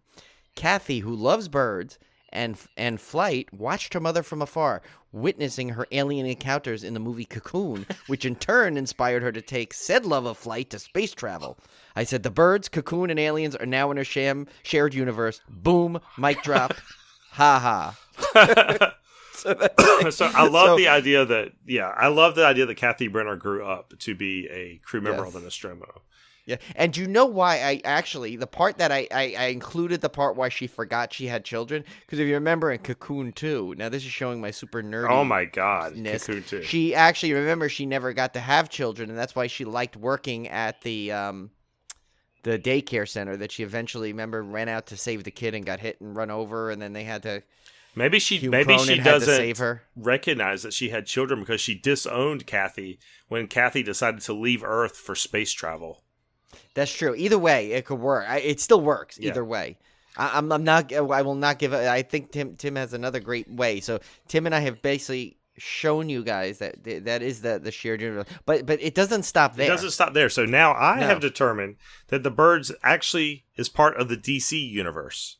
Yes. So early on in the film, who mentions this? Somebody mentions that Mitch spends all of his time at the Hall of Justice. We all know that the Hall of... That might have been Susan Plachette. Might have been Susan Plachette. Might have said that, yeah. So we all know that the Hall of Justice is where the Justice League assembles. Yes. So now I think Mitch might be a superhero. Brian theorized that Mitch might be Batman, but I think that's taking it a bit too far because... Yeah. I said he'd make a good Batman. He'd make a good Batman. I didn't think he was. I said he'd make a good one, technically. Because he drives fast in the car, too, just like Batman would. Yeah, so I think that's too... Because everybody knows who Bruce Wayne is, so that would be uncovered pretty quick. But he is an attorney. And the Justice League needs attorneys because they're blowing stuff up and destroying buildings. There's innocent lives possibly being lost in their battles. So they have to have good attorneys on standby. I think Mitch is an attorney for the Justice League. And that means that at some point... after the events of the birds, he decides to assume his own superhero identity, and he becomes none other than Harvey Birdman, attorney to Hanna-Barbera characters in Adult Swim cartoons. And think about it, that is exactly the kind of origin story that would happen. Like Batman got traumatized by the bats, remember? That's when right. He got felled down? And so he got traumatized by birds. So what better way for a superhero to gain his super identity by a traumatic experience and turn it into a positive? Yep. So that's how the birds is connected to Alien, Cocoon, and the DC Cinematic Universe and Adult Swim. Hanna-Barbera. Yes. So, and I guarantee you will not hear this theory on any other podcast. That is a Civil Gore exclusive. And so that was the bulk of our text messaging today, theorizing this. Yeah. So you get, like, I know Cody said she would love to read those. I think she said, I would love to read your text message. Well, we basically gave you the brunt of it. So now you see what, the bulk of it. So that's what you see. This is what goes on throughout the day with Tim. I swear to God, if we ever got, if one of our phones ever got confiscated and they started looking at this, one or both of us would be committed. I'm telling you. Let's go through some of the trivia. I mean, the rest of the movie is basically them, escaping from the birds and stuff. And there's really no resolution to this. We never find out why the birds are attacking, which I think is good. Like, I don't think that would have been too much. I like the idea that we don't know. It's the same reason why we said we love the original Halloween. We don't want to know why Michael Myers is crazy and killing people. We don't want to know why these birds are killing me. Because if you do that, it changes the movie dynamic. Yeah. Because right now, this is a movie about birds attacking, people fleeing. Nobody knows what's going on, and it adds to that tension. As soon as you know what the reason is, you can now start a plan to stop it. And when you don't have a plan to stop something, it's more terrifying. Yeah. So let's go through some of the trivia here. Rod Taylor claims that the seagulls were fed a mixture of wheat and whiskey. I'm sure Peter would have a field day with that one these days. Yeah. But it's the only way to get them to stand around so much. So they basically made them drunk and the birds full. drunk. So that's good. And full. They can't move anymore. Now, this next one I actually read before I watched the movie, and I wish I had not. The sound of reel-to-reel tape being run backward and forward was used to help create the frightening bird squawking sounds in this movie. And don't get me wrong, the bird squawking sounds are terrifying in this movie. Yeah. But when you know they're a reel-to-reel tape, you can't unhear it. Yeah. You really can't unhear it. I mean, I knew about it, but I kind of forgot, so it was okay when I watched it this time. But then now thinking back to it, I'm like, oh yeah, I guess. Yeah, you can kind of hear it. Like yeah. Yeah. The classic scene in which Tippi Hedren watches birds attacking the townsfolk was filmed in the studio from a phone booth. And when she opens the phone booth door, a bird trainer had trained gulls that were taught to fly at it. So I can imagine that would have been just fun to be a fly on the wall watching these actors get birds flown at them. Yeah, especially the ones where they just they literally like attach themselves to like when the kids are on the floor and you just see the bird stuck on it. And it is kind of, it's like quite common. At the time it wasn't, but now you kind of get the, you're laughing at it because you've seen much more gruesome and realistic effects, and back then it was, I mean, still great for its time. It's just kind of a little funny now. Yeah. This one I found really fascinating. The schoolhouse in Bodega, California, which was a central part of the film, has also been known to be haunted even back during filming. According to Tippi Hedren, the entire cast was spooked to be there. She also mentioned how she had the feeling while there that the building was immensely populated, but there was nobody there. When Alfred Hitchcock was told about the schoolhouse being haunted, according to Hedren, he was even more encouraged to film there. So, of course he was. Of course. That's kind of cool. Like, I think it's a better place now to go to. Why do I sound like Cletus from I don't know. From Red Christmas? Like, I want to read my letter now. Yeah, my Alfred Hitchcock has seen better days. Let's see. 3,200 birds were trained for the movie. That seems crazy. Like, I mean, you think they could do that more efficiently, but yeah. I mean, these days they would all be CGI though, so I guess that's pretty impressive. Right. He said the ravens were the cleverest, which is not a surprise. I've seen some crazy videos of how smart ravens are. And seagulls were the most vicious, which is also not a surprise because I live on the coast and I deal with seagulls all the time, and they are freaking mean. And don't they yell, mine? Yeah, I mean, I'm telling you, I made the mistake. I will never forget this when I was younger. My mom bought a box of Ritz crackers to the beach, and we were throwing them to the seagulls, and we got swarmed, I mean, by hundreds of seagulls. Oh, no. Like, if they find out there's food, you will get attacked. Like, seriously. Did you look like Brenda Fricker in Home Alone? Oh, my God. Yeah, I'm serious. It was like a See Now the Birds. Like, don't go feeding seagulls unless you want to get attacked. I just realized maybe Brenda Fricker was one of the little kids from the school. And now we've just managed Home Alone 2 now is in the shared universe. I'm good with that. We'll tie them all together. Yeah, we'll tie as many things as we can. Oh, you know what's cool, though? We have a ferry that runs between here and Southport, and the seagulls will follow the ferry. And what you could do is you could throw food off the back, like pieces of bread, but you could throw it up in the air, and the seagulls will catch it in their mouth. Oh, that's before cool. It lands. That's kind of fun. We used to, every time we rode the ferry, we would always bring bread so we could toss it to the seagulls out the back. That was kind of fun. Actually, that is kind of fun. Mitch Zanuck, owner of the Tides restaurant at the time of shooting, told Alfred Hitchcock he could shoot there if the lead male in the movie was named after him. And Hitchcock gave him a speaking part, so he agreed. And Rod Taylor's character was, of course, named Mitch Brenner, and Mitch Zanuck was given a speaking part. He's the one that could be heard saying to Mitch Brenner, "What happened, Mitch?" See, so Mitch was not supposed to be Mitch. He was originally supposed to be Harvey, but so now this is how they covered that. That's right. Several endings were being considered. One that was considered was show the Golden Gate Bridge completely covered by birds. So that would have been cool. I think that's just an iconic bridge in a shot that you've seen in almost 5,000 movies. Imagine that just all covered with birds. Yeah. That'd be cool. This one was interesting because if you look at the birds, you think, oh, obviously they use some kind of blue screen technology. But that actually was not acceptable. Even at this time, it was causing too much fringing in the shots because of the way the birds move and they flap. So they had to use something called the sodium vapor process to do composites. And I don't know enough about that. I'll have to ask my film buff at work how that works. But there was only one studio in America that was equipped to do this, and that was the Walt Disney Studio. So they were the ones that did the effects, and they're actually pretty decent. I mean, for the time, they're not bad. I mean, you could tell they're composite shots, but they're still pretty good. I mean, for a '60s movie, early '60s movie, and to have that many on screen at once, I was pretty impressed. Yeah. There's a scene in the movie, a famous scene where it shows a service station where a bird knocks over an attendant filling a car with gas. Gas flows across the street, and a stupid man lighting a cigar, drops the match and ignites the gas, and they're all screaming, no. This service station did not exist at the time of filming. However, several years later, they built an actual service station there, and it's still there. So that's kind of interesting. That Yeah, I told Julie, actually, next time we're out that way, when we're in California, I want to swing by the town of Bodega Bay, because, that'd be cool. It's actually, that Tides restaurant is, like, super fancy now. Oh, nice. Like, it was a, like, tiny little place in the movie, but if you look at it now, it's like, I think you can stay there. And it's like really like fancy meals with like some good good seafood. This next one's kind of interesting. When Tippi Hedren holds a cotton ball against her wound when she gets hit by the bird, the way her hand and forearm are positioned makes the appearance of a bird, and the ring on her pinky represents the eye. That was completely lost on me, but I want to go back and look at that. And this Tippi Hedren confirmed this was intentional. And Hitchcock wanted to put subtle meanings throughout the movie about the upcoming bird attack. So that's kind of cool. He's so crafty, that Hitchcock. Yeah. I like the one line where they're talking something about the birds, and then somebody says something about fried chicken. I thought it was clever. Another little funny Hitchcock thing. This was the first movie to carry the Universal Pictures name after dropping the Universal International name. We already talked about that we never found a reason why the birds attack people.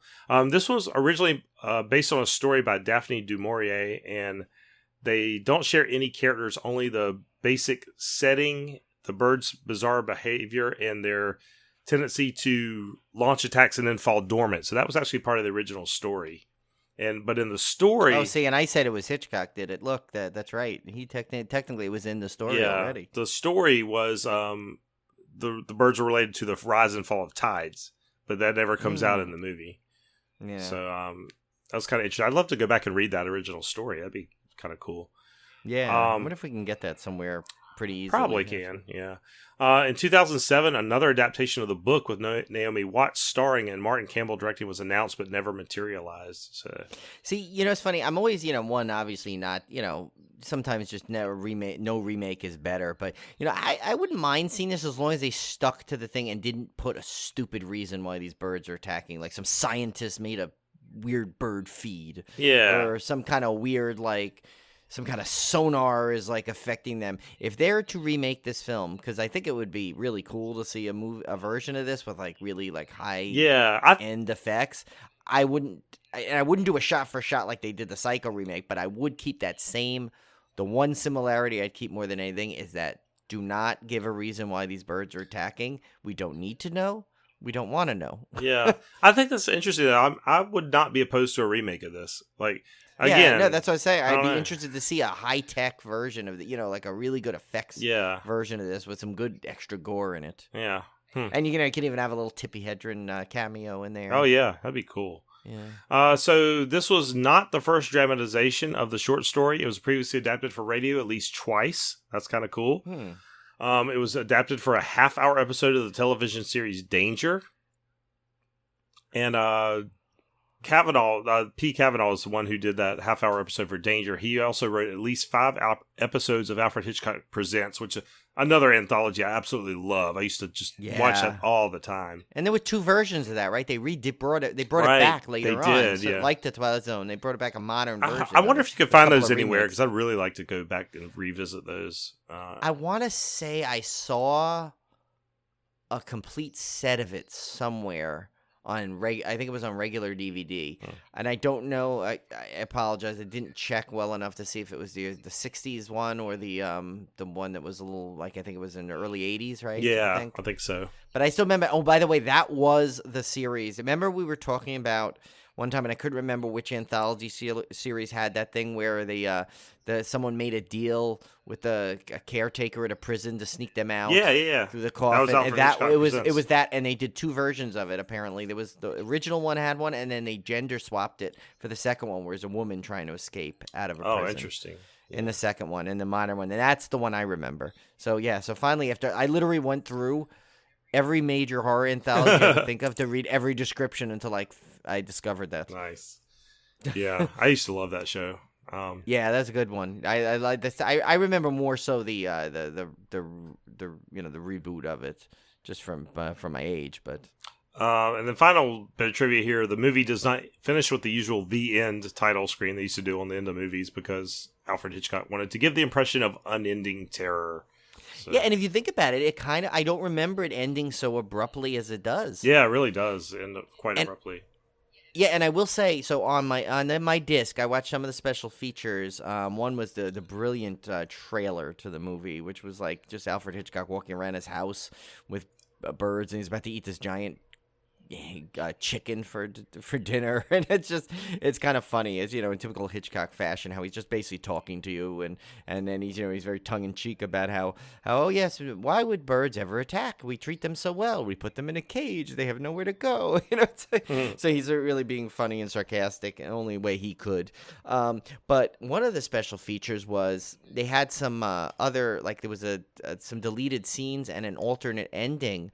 That they showed, but they did it in like script and storyboard way because it was never filmed. And so it was really cool where it was like, I guess like where the movie ended, there was a little bit more where I guess they kind of another like bird attack kind of happened onto the car. I think it looked like when they were leaving, but yet they still they basically outran the birds. They were still going, and he got the car going fast enough to outrun them. So it was a little bit more. There was a little bit like another tag to it. That's that cool. They kind of added, yeah. But they took it out, and I'm fine with them taking it out because by that point, I think it's it's like no, I don't think it's necessary to have one more bird attack in the film at that point. They've done plenty by that point. It was well done. It was just a cool, like, the disc had a couple of cool little, like, extra features to it, which I kind of liked. And they even had Tippi Hedren's screen test on there. Oh, that's cool. Where she's with, what's his name? Martin Balsam, where they do, like, a scene together. That's cool. Yeah. I need to go back and watch some of those then on my set. Yeah, because you probably have that one I have, yeah, right? It's the same one, yeah.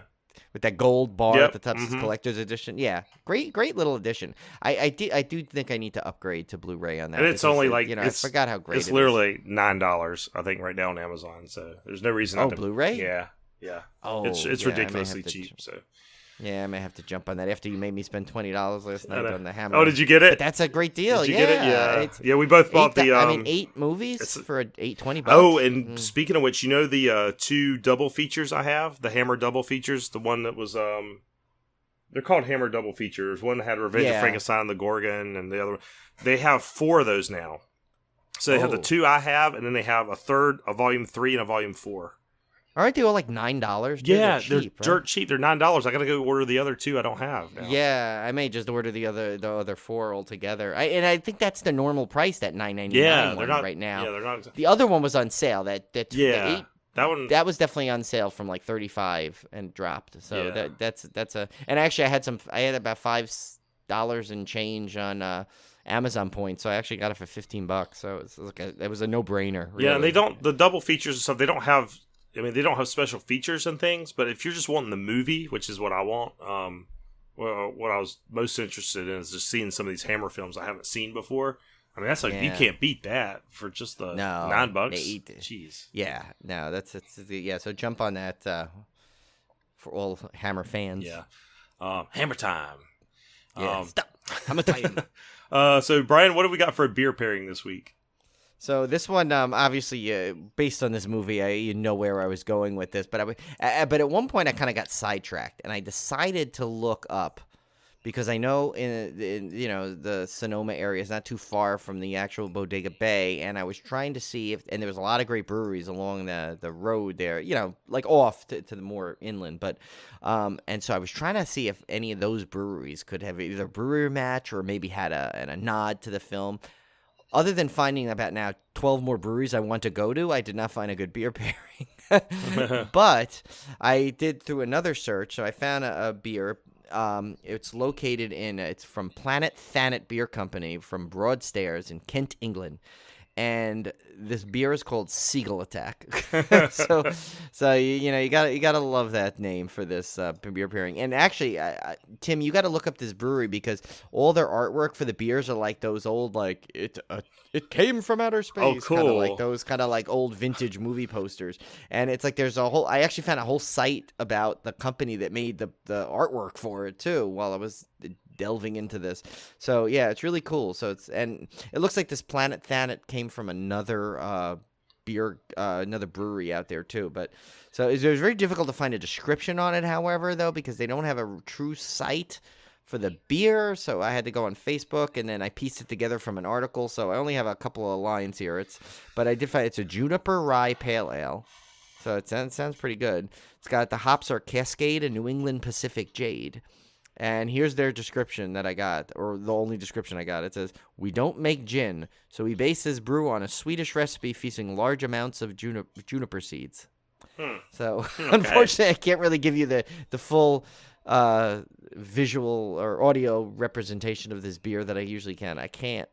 I couldn't just find a lot on it, but yeah, and plus it's in England, so it's not like I'm going to get it anytime soon. So it's not the best of beer pairings, other than in name only. Oh, I mean, he can't pass up Seagull Attack though for a beer pairing for this movie, right?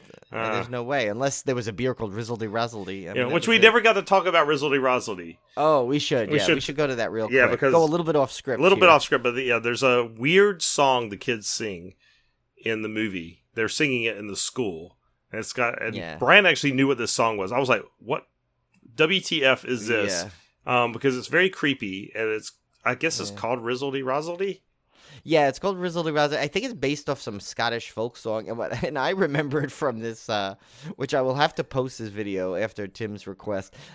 Is from this like kids video that I remember when one of my brothers was little. It was a video that had this weird song, and it was called "We Sing Sillyville" or something, and it was basically all the colors were fighting. But long story short, when they got to the family that was all dressed in red, they sang this song in like this really like rock kind of manner to it. So hearing it in this was like, I'm like, oh my God, I know that song, and it's kind of super creepy in this because, as Tim said, because kids were singing it. And it will get stuck in your head and will haunt your nightmares. It will. Yeah, and I'm going to, once this drops, I'm waiting till this drops officially on Friday, and then I will post the link to the children's song version of it, which, as I like to say, stars a poor man's John Hurt. So you'll get both versions of it when this episode drops. But yeah, it really like weird haunting. And if you listen to the lyrics of it, it's just one of those zany like songs that make no sense, like with the lyrics. Yeah. Kind of like I was trying to think of something to compare it to. I can't think of it right now, but like, yeah, it's his own thing. But just the lyrics of it, basically, it involves eventually some guy making butter in his shoe, and it turns gray. It's very creepy. She won't sweep because she cares about her broom. There's little silly lines in the song that just basically sets up the what do you call that? The chorus, I guess, of the Rizzledy Razzledy. Hey, Bimbassity, Nickety Nackety, Red Triple Quality. Rizzledy Razzledy, Mow Mow Mow. So yeah, it's very weird. Our triple threat last week. Congratulations to Cody, she got it. Yes. I told her, I said I was giving her good, and she didn't think she was like, you always say it's easy, but we thought this one was a pretty good one, easy one, and not taking anything away from Cody, because it still has its challenges. You need to really read the clues. So yeah, she did a great job on getting this, and she got it fast. Yeah, she got it fast. I think it's like a day later after the episode drops. So clue 1 was, if I fell down, I'm not sure anyone would hear me. Clue 2 was, I eat light meals, so I would prefer a roommate who doesn't bake. And clue 3 was, I have nothing against children, but I'm not a huge fan of babies. This was a fictional character we were looking for, and of course the answer was Teresa Tree Gelbman from Happy Death Day. And of course the first clue was a play on the old, if a tree falls in the forest, would there be anyone to hear it? I would prefer a roommate who doesn't bake, of course, because her roommate tried to poison her with a cupcake. And she's not a huge fan of babies because, of course, the killer in Happy Death Day wears a baby face mask. So that was your 3 clues. Now, I say this week's is pretty easy, too. I think so too. I think if you're a horror fan and you read the clues, you can definitely Or a Civil Gore fan. at least narrow it down. Yeah, if you're a Civil Gore fan, but if I know I've said the last couple were easy, and some people had trouble with the Art the Clown one, which I'm still shocked that one was not guessed. But yeah, so this one is a good one. That I think it's definitely on the. This is like a good level, I think. Yeah. It's like just challenging enough, but also easy enough that it's not going to drive you crazy. Okay, so we're looking for an actor or actress. Clue number 1, I have appeared in multiple films within 3 major horror franchises. Clue number 2, my most iconic character shares the name of a song featured in a beloved family film. Clue number 3, everyone may not love what I say, but they all usually agree they love the way I say it. So we are looking for an actor or actress that fits those 3 clues. And we'll post the clues, of course, on social media, so you can check those out. Yeah, which I forgot to do last week, I think, so I apologize. Yeah. my trip got me a little focused on the trip, so I kind of forgot to post the visuals. Because sometimes it's easier to read them, it. yeah, I think it and is. You get to look at it than trying to listen to it all back. So guys, get your iTunes reviews in. We're still going to do that prize drawing for a Civil Gore prize pack probably after our 100th episode, and there's not a lot of reviews out there right now, so you have a pretty darn good chance if you get your reviews in. Anyone who's entered a review will be eligible, and that includes people who've previously posted reviews. So yes, if you have an old review, beginning. if you have an old review out there, you're still in the running. Again, just takes just a minute to go post this an iTunes review. Really helps our show out, helps us in the ratings, and helps get the word out to other podcasters and other people. Yeah, and I don't know if this is an incentive or not, but but before this prize pack is awarded, Tim and I will be at that horror con. So who knows what other kind of swag and that's right, and prizes could be picked up to be added into the pot. So the as I like to say, the pot thickens. Yeah, yeah. There's actually some good stuff. There. I've actually got a few things. I know Brian's got a few things. We're definitely going to put a Blu-ray in there of some sort. Some really cool stuff that if you're a horror fan, you're going to absolutely love. And we'll probably put some personalized stuff in there as well. Maybe even a copy of Paul Blart 2 if we're feeling frisky. So I know Cody said she wants that, so we kind of owe her that. We do owe her that one. And again, check us out on Facebook, Gmail, civilgorepodcast@gmail.com. If you want to write us a letter, we have a couple fans that write us letters all the time, and we really appreciate that. Check us out on Instagram. We need to up our Instagram game. We haven't been doing much on Instagram lately.